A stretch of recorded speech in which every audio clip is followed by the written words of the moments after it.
La noche cae sobre la meseta de Giza como una sábana cálida y polvorienta. El viento trae consigo el olor de piedra seca y arena que cruje en los bordes de las losas. Las sombras de las pirámides se alargan y se vuelven más nítidas que los mapas que aprendes en la escuela. Te detienes frente a la esfinge. No es solo una escultura mastodóntica, ni siquiera solo una reliquia bajo la luz de reflectores. Bajo ese manto oscuro, la esfinge parece respirar.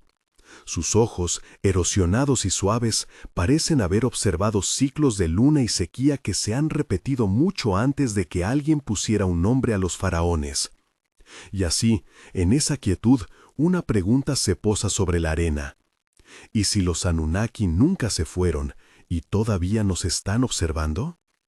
La pregunta suena absurda o provocadora según la mente que la recibe, pero en la penumbra hay algo más que una hipótesis atrevida. Hay rastros, manchas en la historia que no encajan con comodidad en el relato tan pulido de los libros escolares. No hablo de conspiraciones retorcidas ni de pruebas irrefutables. Hablo de huellas, de silencios, de objetos que no se parecen a los demás. Hablo de piedras que, por su forma o por su memoria, insisten en contar una historia más larga de lo que solemos admitir. La narrativa oficial es, en apariencia, sencilla y poderosa.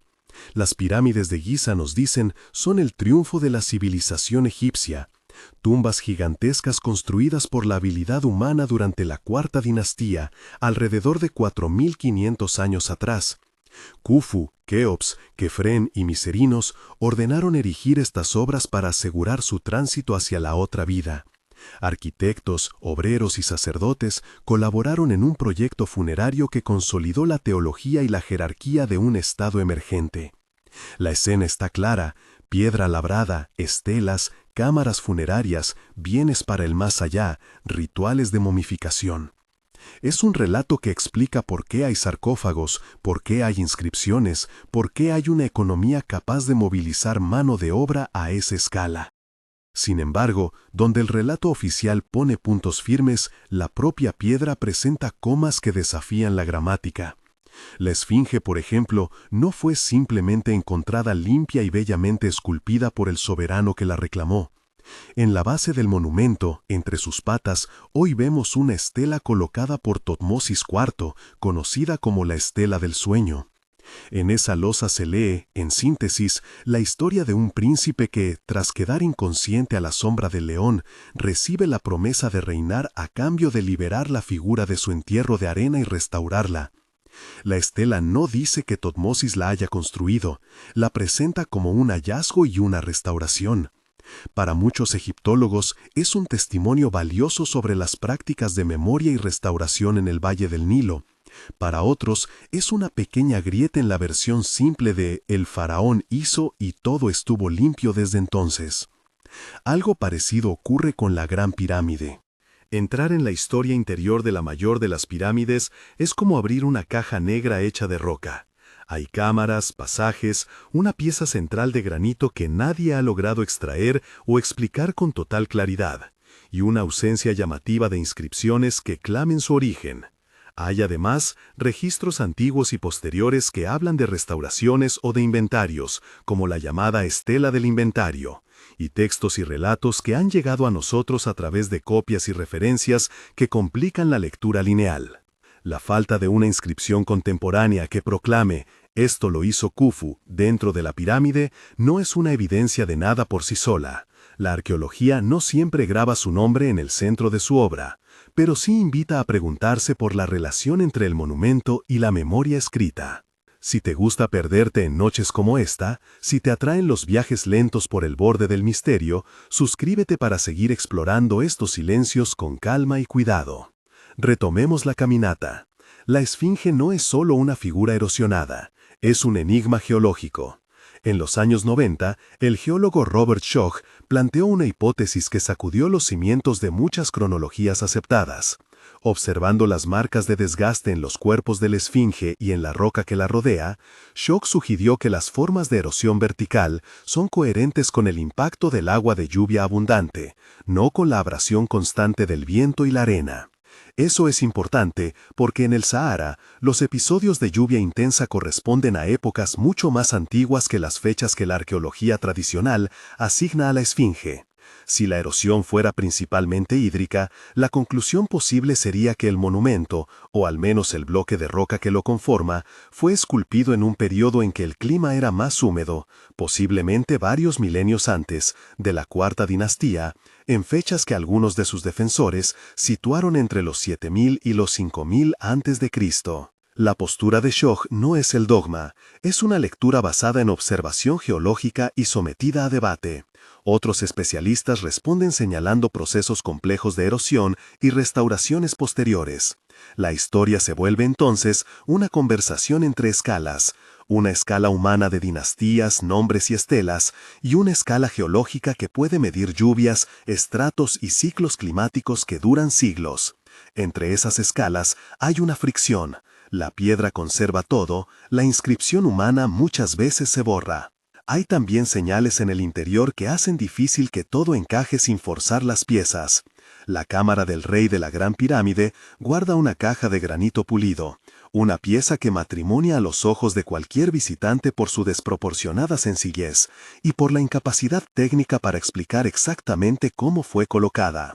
La gran galería, con su unión de rampas y cornisas, se abre como una garganta de piedra hacia esa cámara. Escuchar la resonancia de ese corredor. Algunos investigadores han medido frecuencias particulares que hacen vibrar el espacio en torno a los 110 Hz. Es como descubrir que un edificio antiguo tiene una nota musical propia. ¿Fue diseñada para resonar? ¿Para proyectar sonido hacia la bóveda? ¿O es simplemente una consecuencia estructural sin intención acústica? Cada alternativa tiene defensores y detractores, y cada defensor pone sobre la mesa otro misterio.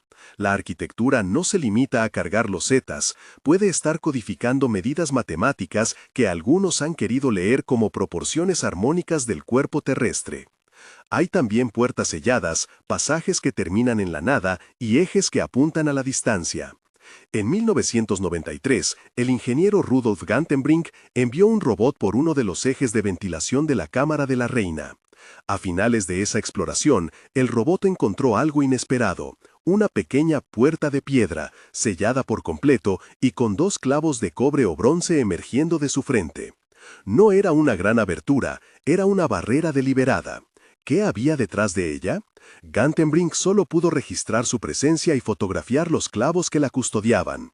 La estructura hizo pensar a muchos, no estaba simplemente construida, estaba sellada de una manera muy específica. Años después, avances en tecnologías de detección no invasiva, radar, muones, sondeos acústicos, aportaron nuevos trazos al mapa de lo que está adentro. En 2017, un equipo internacional empleó técnicas modernas y anunció el hallazgo de un vacío considerable, un gran hueco situado por encima de la Gran Galería. No se trataba de una cámara decorada ni de una tumba secundaria con tesoros colgando de su techo. Era una masa vacío en el interior de la mole. Las imágenes no decían por qué existía, solo confirmaban que el interior era más complejo de lo que las secciones clásicas sugerían. Nuevas mediciones, nuevos mapas y la sensación de que aún había rincones donde la piedra guardaba su silencio. Esta constatación tiene 2 efectos. Por un lado, alimenta la curiosidad metódica. Los equipos científicos crean protocolos, levantan hipótesis, miden y publican. Por el otro, deja una veta poética que no se apaga. La idea de que la pirámide no es solo un sepulcro, sino un contenedor de información codificada. Un mensaje en piedra pensado para resistir catástrofes o para sobrevivir a meras eras humanas. Es importante subrayarlo, hablar de mensaje no implica afirmar quién lo envió ni con qué intención. Puede ser un recordatorio técnico, una memoria práctica para quienes vinieran después, o simplemente una solución pragmática a un problema arquitectónico. La hipótesis de archivo técnico, la de una memoria preservada en piedra ante la posibilidad de un colapso civilizatorio, es tentadora porque unifica muchas anomalías: precisión matemática, alineamientos astronómicos, resistencia estructural y una ausencia relativa de textos funerarios en espacios clave. Si aceptamos por un instante esa hipótesis, la atención se desplaza, no solo al quién construyó, sino al ¿Para quién fueron pensadas estas técnicas? ¿Para sus contemporáneos? ¿Para reyes venideros? ¿Para alguien que podría regresar? En el terreno de la imaginación surge una figura con nombre propio, los Anunnaki. Proceden de una larga tradición mesopotámica. Aparecen en tablillas y mitos como seres que bajaron del cielo, dioses o visitantes con capacidad para intervenir en la vida humana. En la cultura popular contemporánea, su figura ha sido reinterpretada de mil maneras, a veces como metáfora mítica, otras como la piedra angular de teorías de intervención externa. Aquí resulta crucial marcar límites. Mencionar a los Anunnaki no es convertirlos en hechos verificables.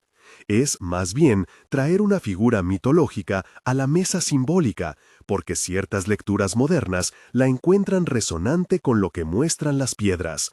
Seres que podrían, en una lectura poética, estar mirando desde un pasado que no hemos descifrado. Pero antes de llevar la mirada muy lejos, volvamos al contexto inmediato. No todas las pruebas a mano favorecen la tesis de antigüedad extrema o de intervención externa. La arqueología tradicional aporta fechas, contextos artefactuales y metodologías de datación que ubican las pirámides en la cuarta dinastía y las sitúan dentro del desarrollo social del Egipto antiguo. Las pruebas de trabajo humano, las herramientas encontradas en asentamientos cercanos, las tumbas de obreros y los restos de logística permiten reconstruir una cadena plausible, una economía floreciente con capacidad para movilizar recursos y mano de obra. Es una explicación poderosa precisamente porque enlaza la construcción con otros elementos del discurso histórico: el Estado, la religión, la administración. Así que el panorama no es una división biunívoca entre misterio y certeza. Es una conversación. En algunos puntos, la piedra obliga a revisar cronologías. En otros, la arqueología aporta veteranos argumentos que sostienen su caso. En el espacio entre ambos crecen las preguntas que nos invitan a imaginar alternativas sin caer en la seducción de la conclusión fácil. La Esfinge, una vez más, nos sirve de ejemplo. No todos los especialistas aceptan la interpretación de erosión hídrica de Shock. Muchos señalan procesos de erosión muy complejos en la meseta, intervenciones humanas, rellenado y limpieza, episodios de obscurecimiento que pueden explicar las marcas sin requerir una antigüedad tan antigua. Los defensores del consenso replican con evidencia arqueológica, enterramientos, estratificación, cerámica fechable y un corpus documental que sugiere una continuidad cultural del periodo que llevó a la construcción de las pirámides tal como las conocemos. Este ir y venir, propio de la investigación seria, adopta en ocasiones un tono más áspero que no nos beneficia cuando buscamos serenidad nocturna. Mejor imaginar la discusión como una mesa larga, donde algunos traen mapas geológicos, otros estelas y otros más traen robots y escáneres.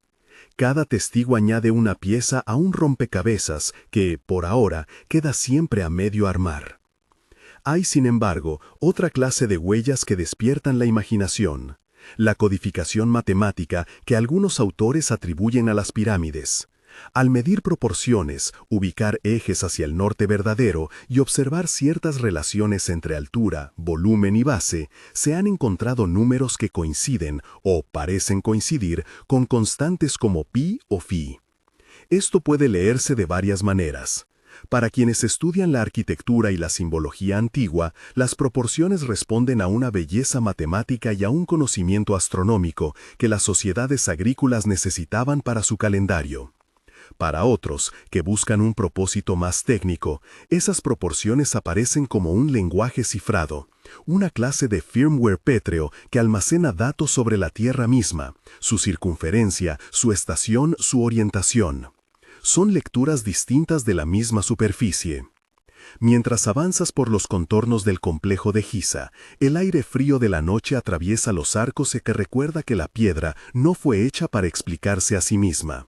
Si alguien usó estas estructuras como archivo, ese alguien lo hizo con la expectativa de que la información quedaba inscrita para tiempos que no podrían prever. Si el propósito fue otro, servir de tumba, de templo, de resonador, las piezas en la mesa siguen siendo valiosas porque muestran sofisticación, intención y la voluntad de dejar constancia. Esto, en sí mismo, ya es un tipo de vigilancia, no la mirada de un ser que vigila desde fuera para controlar, sino la mirada de una civilización que asegura su memoria en lo que resiste. A medida que la noche se despliega, la escala se amplía. Giza deja de ser una isla de enigmas y se intenta conectarla con un patrón global que a primera vista parece improbable. En Anatolia, en el corazón de lo que hoy llamamos Turquía, se levanta Göbekli Tepe, estructuras de piedra tallada, antiguas en una cronología que obliga a replantear cuándo los humanos comenzaron a construir templos monumentales. En la meseta de Anatolia, grandes pilares en forma de T, decorados con relieves de animales, surgen en un paisaje que parecía hasta hace poco inhóspito para la monumentalidad. Más lejos, en el Líbano, Baalbek exhibe una plataforma de gigantescos bloques megalíticos que asombran por su talla y por su ubicación en un contexto posterior. En Sudamérica, Puma Punku presenta cantería precisa con encajes que desafían la explicación sencilla de herramientas de bronce rudimentarias. En Malta, los hipogeos subterráneos muestran diseño y planificación que no encajan con la idea de una evolución lineal y sin saltos. Estos lugares no son idénticos, pero comparten rasgos que llaman la atención. Antigüedad extrema, precisión constructiva, un propósito que en muchos casos no es puramente funerario y una pervivencia que los hace parecer depósitos de conocimiento. La lista puede alargarse, estructuras sumergidas que algunos documentan en diversos puntos del planeta, megalitos que aguardan, a veces, bajo capas de sedimento. Todo ello compone una red de preguntas que revientan las fronteras nacionales y de época. Si no existe una sola explicación cómoda, quizás eso sea precisamente lo que las hace interesantes, la posibilidad de que el conocimiento humano, en distintos puntos del planeta, haya alcanzado grados de sofisticación parecidos mucho antes de lo que pensábamos. Pero antes de caer en la tentación de una explicación única y global, es necesario detenerse en una pieza clave que la ciencia moderna ha añadido a la discusión, el ADN. El mapa genético del pasado no es una fotografía clara, pero sí un retrato expresionista que nos muestra manchas de población que hoy no reconocemos. Los estudios de poblaciones antiguas han documentado la existencia de lo que algunos llaman ghost populations, poblaciones fantasmas, linajes genéticos que contribuyeron al acervo humano, pero que no dejan descendientes directos identificables en las poblaciones contemporáneas. En la geografía del tiempo, esto significa que hubo grupos humanos que jugaron papeles relevantes en ciertas épocas y que, por razones climáticas, demográficas o culturales, se diluyeron o fueron absorbidos. Entre esos linajes, los Basal Eurasians aparecen como trazos que completan un cuadro que ya no es lineal. ¿Y qué tiene que ver esto con las piedras gigantes? Si el clima cambió, si áreas hoy áridas fueron en otros milenios fértiles, las sociedades desplegaron tecnologías y arquitecturas acordes al entorno. Pueblos capaces de levantar monumentos de piedra en momentos de abundancia pudieron haberse extinguido o transformado cuando el entorno se hizo hostil. Las piedras quedan, el tejido humano cambia. Así, la genética aporta evidencia de poblaciones que hoy no reconocemos con facilidad, y la arqueología aporta evidencia de estructuras que sugieren conocimientos técnicos notables. Ambos canales se encuentran en el mismo mapa. Hombres que vivieron en un Sahara verde, sociedades que construyeron y luego desaparecieron bajo la arena de cambios climáticos drásticos. En ese cruce, otra vez, aparece la pregunta que hemos colocado como título. Si existiera una memoria técnica preservada en piedra, ¿a quién estaría dirigida? Si la tradición mesopotámica habla de visitantes celestes y las piedras muestran señales de un conocimiento tan profundo que parece trascender a las sociedades conocidas, ¿podríamos leer una continuidad simbólica entre esos relatos y las estructuras megalíticas? La respuesta no es una sola. Para muchos historiadores, los mitos son lenguaje cultural, metáforas para catástrofes, relatos de poder o explicaciones morales. Para algunos investigadores alternativos, los mitos pueden ser ecos distorsionados de contactos verdaderos, recuerdos de encuentros entre lo humano y lo que se percibió como no humano. Ambas posibilidades coexistan en la mesa, y la prudencia exige no elevar ninguna a la categoría de prueba. Las piedras entonces permanecen. Observan, si se quiere usar esa palabra en su sentido poético. Observan porque guardan la evidencia de procesos lentos: erosión, construcción, rehabilitación, limpieza y abandono. En la penumbra de Giza la Esfinge parece todavía seguir unos patrones de visión que nosotros no alcanzamos a comprender del todo. ¿Estamos siendo observados ahora mismo por una entidad que cruzó el cielo hace milenios? Es una imagen poderosa para arrojar sobre la almohada mientras uno se prepara para dormir. Pero hay una lectura más prosaica, y sin embargo igual de inquietante. Estamos siendo observados por la evidencia misma de nuestro pasado, que nos mira con la calma indiferente de la roca. Justo cuando la mente empieza a dibujar escenarios, conviene volver a los hechos palpables. Los sellos de cobre en la puerta del eje de Gantenbrink siguen allí como huellas de una técnica y de una intención. La caja de granito en la cámara del rey sigue siendo un rompecabezas técnico. Las resonancias medidas por algunos equipos producen una nota baja que hace vibrar la piedra y sugiere una arquitectura consciente del sonido. El vacío detectado por Scampyramids añade un volumen al interior del monumento que no figuraba en los planos clásicos. Ninguna de estas piezas por sí sola prueba una intervención extraterrestre, y ninguna de ellas, a la vez, encaja perfectamente en el relato funerario ortodoxo. Lo que queda entonces es una serie de interrogantes que se disponen como escalones. Si subimos uno por uno, tal vez lleguemos a una conclusión, o tal vez solo lleguemos a entender mejor la medida de nuestra ignorancia. Afuera, la luna se alza. Sus plateadas manos puntean las aristas de la Gran Pirámide y proyectan un brillo que transforma la textura de la piedra en un tejido casi vivo. Desde lejos, la meseta parece una ciudad dormida que guarda en sus entrañas notaciones y señales. En ese momento, la imaginación tiende a llenar vacíos con figuras conocidas: dioses, visitantes, memoria técnica. Todas son lecturas posibles, pero hay algo más sutil aún. La idea de vigilancia puede no implicar una mirada consciente como la de un ser que supervisa, sino una presencia paciente que usa la permanencia como medio. Las piedras, al durar más que los pueblos, ejercen una forma de observación atemporal. Ellas son los registros más fiables que tenemos, y su paciencia es la que nos obliga a escuchar con atención. No afirmamos que haya una tecnología no humana. Decimos que, en el balance de evidencias y preguntas, el rompecabezas sigue incompleto. Mientras la mano se posa en la caja, no podemos evitar pensar en sonido. Equipos modernos han experimentado con impulsos acústicos en la Gran Galería y han registrado resonancias que, para hablar en términos sencillos, parecen ajustar el volumen del espacio a notas concretas. Un cálculo informal sitúa algunas de esas vibraciones en torno a los 110 Hz, aunque los valores cambian según el punto de medición y las condiciones ambientales. ¿Acaso esto indica una intención de diseñar un instrumento?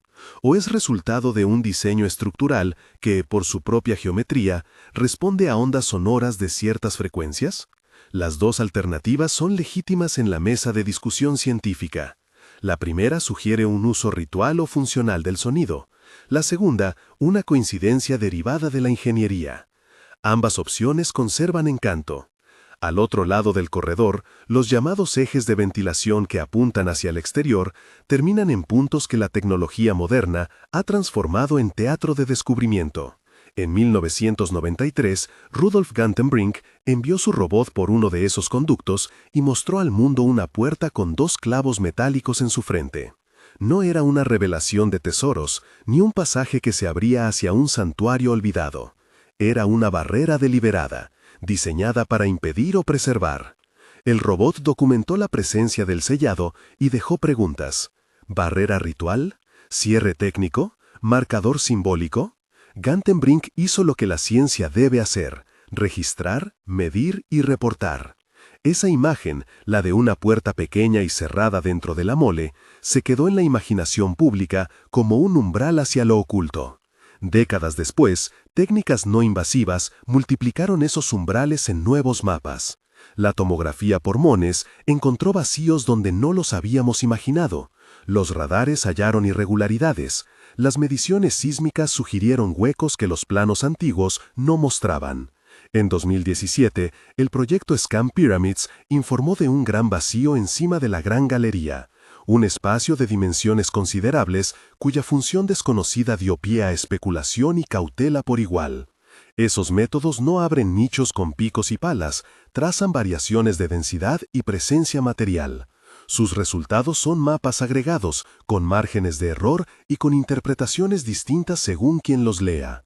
Lo significativo es que la interioridad de la pirámide resulta menos monolítica de lo que los cortes clásicos sugerían: piedra dentro de piedra, hueco dentro de piedra, silencio dentro de silencio. Bajo la pirámide, el pozo de Osiris aporta otra capa de misterio. Se trata de una excavación subterránea que atraviesa estratos y cavidades, en la que se han hallado cámaras y restos que desafían las expectativas de un enterramiento convencional. Aunque algunos de los hallazgos han sido interpretados en contextos rituales bien conocidos, otros elementos sugieren un diseño complejo de pasajes y recintos cuya finalidad permanece difusa. Cada descubrimiento subterráneo añade preguntas sobre la intención de horadar la roca: comunicación, función hidráulica, almacenamiento, simbología. La prudencia nos recuerda que lo subterráneo se compone de acumulaciones de sentido que pueden ser religiosos, técnicos o ambos. Detrás de cada anomalía es necesario ofrecer la pluralidad de interpretaciones. Donde unos ven vacío funcional, otros ven reserva estructural. Donde unos ven resonancia intencional, otros ven resultado arquitectónico. Esa ambivalencia es la médula de la investigación seria. No se trata de preferir la explicación más excitante, sino la que mejor resiste el escrutinio y que cuadra con el resto de evidencia. Sin embargo, también conviene aceptar que la evidencia admite lecturas poéticas. No por ello dejan de ser válidas, simplemente son distintas en su estatus epistemológico. Una hipótesis poética puede iluminar posibilidades, pero no sustituye el trabajo estricto de datar, comparar y replicar. Expandamos ahora la mirada. Si la Gran Pirámide preserva secretos, ¿qué decir de otros sitios que parecen estar escritos en una caligrafía similar? Göbekli Tepe, por ejemplo, es un conjunto monumental que revierte la cronología de nuestras expectativas. Templos de piedra que datan de un tiempo en que se suponía que los humanos no levantaban obras de ese porte. Sus pilares en T, esculpidos y dispuestos en círculos, evocan una intención ritual y a la vez una capacidad tecnológica que no calza con la idea de una transición lenta hacia la civilización. Göbekli no es único en su carácter desconcertante. En el Líbano, los bloques de Baalbek, colocados con una precisión y un tamaño que asombran, plantean preguntas sobre la logística de su transporte y su colocación. En Bolivia y Perú, en Pumapunku, la cantería ajustada con encajes y cortes rectilíneos sugiere técnicas de trabajo en piedra que algunos consideran incompatibles con herramientas simples. En Malta, el hipogeo muestra un diseño subterráneo con una planificación que parece trascender a un mero enterramiento. Y en otros puntos del planeta, estructuras sumergidas han sido documentadas por buceos y escaneos, restos que descansan bajo el agua, preservando contornos que remiten a formas humanas, líneas rectas, escalones, y que invitan a pensar en costas y mapas antiguos hoy desplazados por el nivel del mar. Conectar unos sitios con otros no implica afirmar una red conspirativa ni una sola civilización. Significa, en términos más modestos y fructíferos, notar patrones. Repeticiones de preocupación por la estabilidad, por la orientación, por la presencia de medidas y por la durabilidad. En algunos casos, esas preocupaciones pudieron surgir de forma independiente. Distintas comunidades enfrentando desafíos semejantes optan por soluciones análogas. En otros, no podemos descartar intercambios de conocimiento, rutas de contacto o incluso episodios particulares de transmisión. La historia, como la piedra, es acretiva. Capas de inventiva se depositan unas sobre otras. La arqueogenética añade colores no visibles en el mapa óseo. La idea de poblaciones fantasma proviene de la posibilidad de reconstruir, a partir del ADN antiguo, secuencias genéticas que no encajan en las genealogías contemporáneas. Esas señales nos cuentan que hubo grupos que dejaron su huella genética en poblaciones posteriores sin embargo sobrevivir en forma pura hasta hoy. Los basal Eurations, un término que aparece en literatura especializada para referirse a linajes tempranos en Eurasia, representan trazos de una historia poblacional en la que las migraciones, las absorciones y las extinciones son la norma, no la excepción. Para nuestra pregunta sobre monumentos y memoria, esto tiene una implicación directa. Sociedades complejas pudieron existir y luego disolverse en el tejido de la historia sin dejar una huella etnográfica clara, aunque su arquitectura y su genética hablen a través de capas. Si aceptamos que hubo comunidades técnicas olvidadas o absorbidas junto con su saber, el sentido práctico de esculpir memoria en piedra cobra fuerza. La piedra es resistente a incendios, a virus culturales, a la deriva de palabras.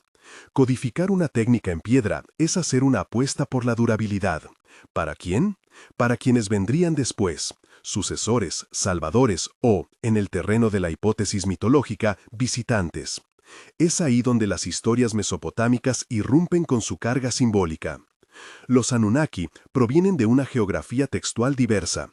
Aparecen en tablillas sumerias y acadianas como figuras divinas, ligadas a An, cielo, Enlil, viento, Enki, agua, conocimiento, y otros panteones que encapsulan poderes y funciones. En algunos relatos, los Anunnaki son jueces, en otros, arquitectos del destino humano. Las traducciones modernas y las relecturas pop que han circulado desde el siglo XX convirtieron la idea de seres celestes en una metáfora flexible, desde divinidades hasta supuestos visitantes extraterrestres. Aquí insisto en lo que ya dijimos, traer a los Anunnaki a la mesa es una operación simbólica, no científica. Es una forma de nombrar la posibilidad de agentes que, desde fuera o desde arriba, influyeron en la historia humana. Es una figura útil para pensar en la persistencia de la vigilancia. ¿Qué si alguien, sea un dios mitológico, un colectivo de ingenieros de antaño o la propia humanidad, dejó señales que todavía nos miran? Al plantear esa pregunta, conviene distinguir tres niveles de lectura. El primero es histórico-arqueológico. Las pirámides se estudian por sus materiales, estratigrafía y contexto social. El segundo es paleoclimático-genético. Se ubican en paisajes cambiantes, poblaciones que migran y se transforman. El tercero es simbólico-mitológico. Las sociedades construyen relatos para explicarse a sí mismas y al mundo.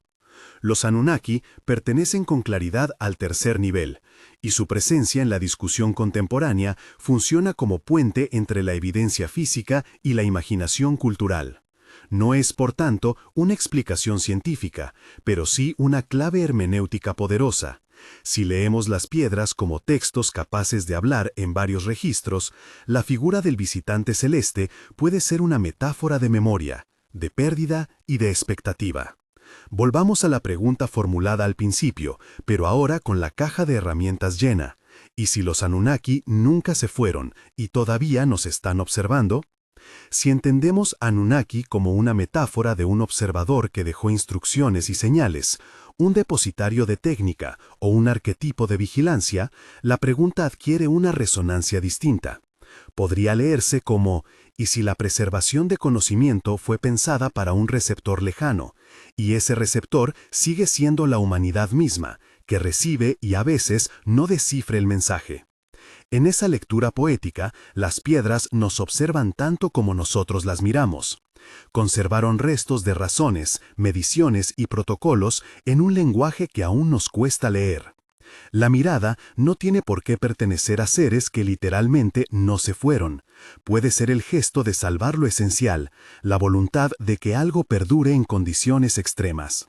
Una alternativa interpretativa, más prosaica pero no menos fascinante, sugiere que la vigilancia es intrahumana, que las estructuras fueron pensadas para transmitir saber dentro de una comunidad amplia o entre generaciones distantes, y que esa intención no implica agentes externos.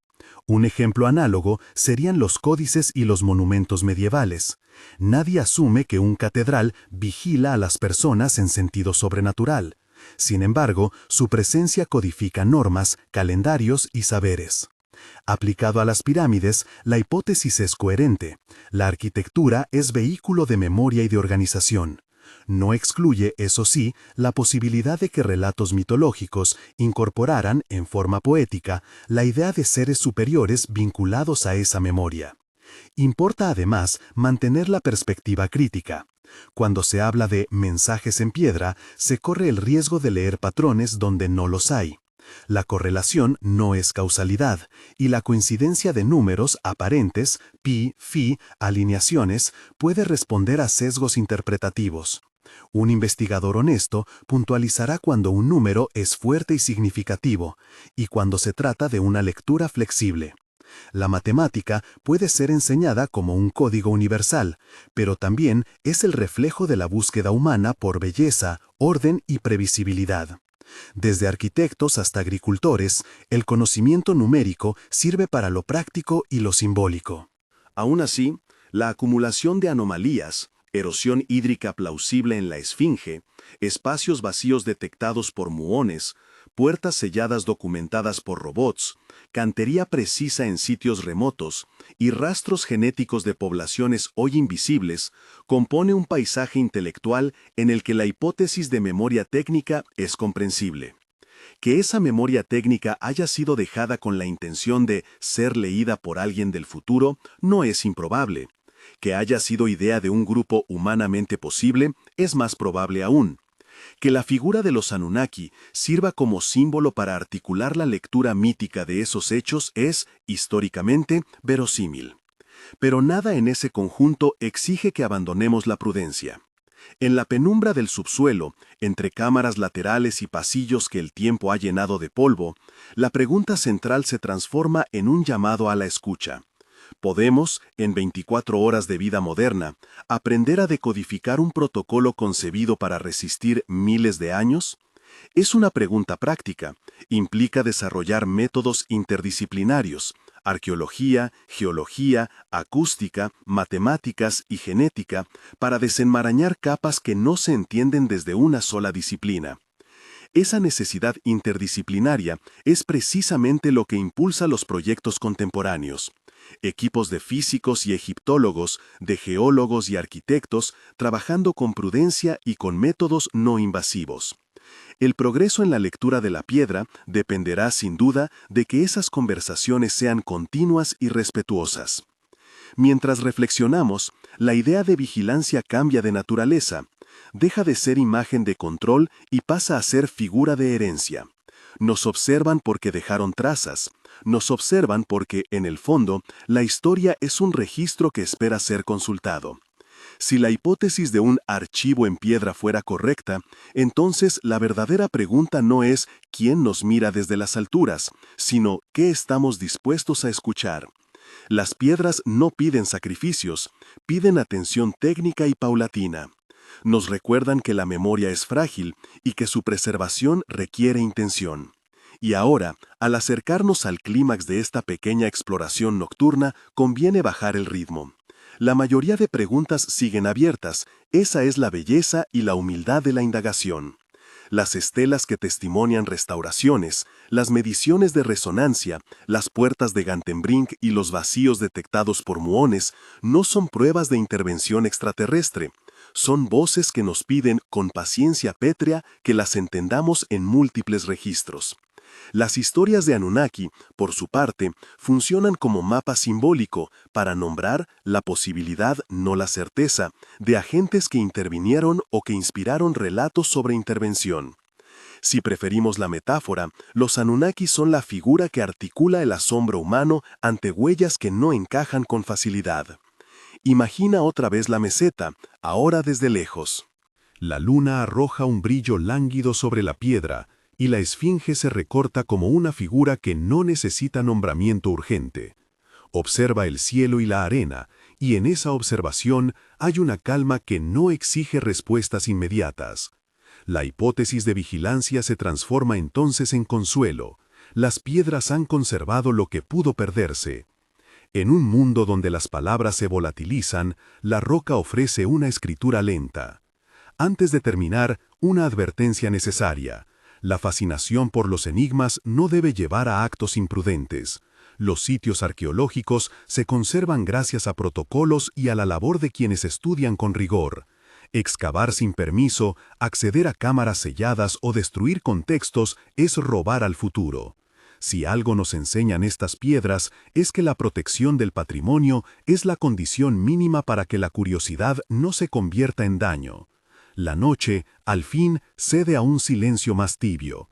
Se percibe un movimiento en la arena lejana, el eco de un viento que ya no trae respuestas sino compañía. Las piedras, que han soportado estaciones y olvidos, siguen allí, testigos de tiempos que no serán jamás totalmente nuestros. Quizá alguien, un nombre mítico, una comunidad hoy desaparecida o simplemente la continuidad humana, dejó en ellas un mensaje de cuidado y técnica. Quizá, en la poesía de la tradición, los Anunnaki son la forma que toma esa idea cuando la mirada humana la convierte en relato. Si la pregunta final fuera obligada a elegir entre dos certezas, elegiría esta. La historia que nos hemos dado es impresionante y sin embargo incompleta. Al mismo tiempo, el paisaje de evidencias que hemos recorrido hoy, erosiones sospechosas, vacíos invisibles, puertas selladas, codificaciones numíricas, megalitos globales y señales genéticas, nos invita a una actitud doble, curiosidad rigurosa y respeto paciente. No necesitamos triunfalismos ni conclusiones apresuradas. Necesitamos disciplina, buenas herramientas y la humildad de aceptar que a veces lo más prudente es guardar silencio y seguir midiendo. Mientras descansas, permite que la imagen se asiente, las piedras como archivistas, la arena como un libro cerrado y la luna como una lámpara que apenas alcanza a iluminar una página. Tal vez, en algún momento futuro, alguien leerá esa página con más claridad. Tal vez, la próxima generación de investigadores descifrará un protocolo, abrirá de forma responsable una cámara y entenderá mejor por qué se dejaron esas marcas. Si los Anunnaki, entendidos como figuras míticas o simbólicos, no se fueron, es porque nunca pertenecieron a un viaje que concluyera. Son, más bien, un fallo de traducción de la experiencia humana, una manera de nombrar lo que no comprendemos. Ahora, mientras la respiración se vuelve más lenta y la noche se hace más amplia, imagina que la esfinge te observa con la paciencia de quien ha vivido eras. No juzga, registra, no actúa, conserva.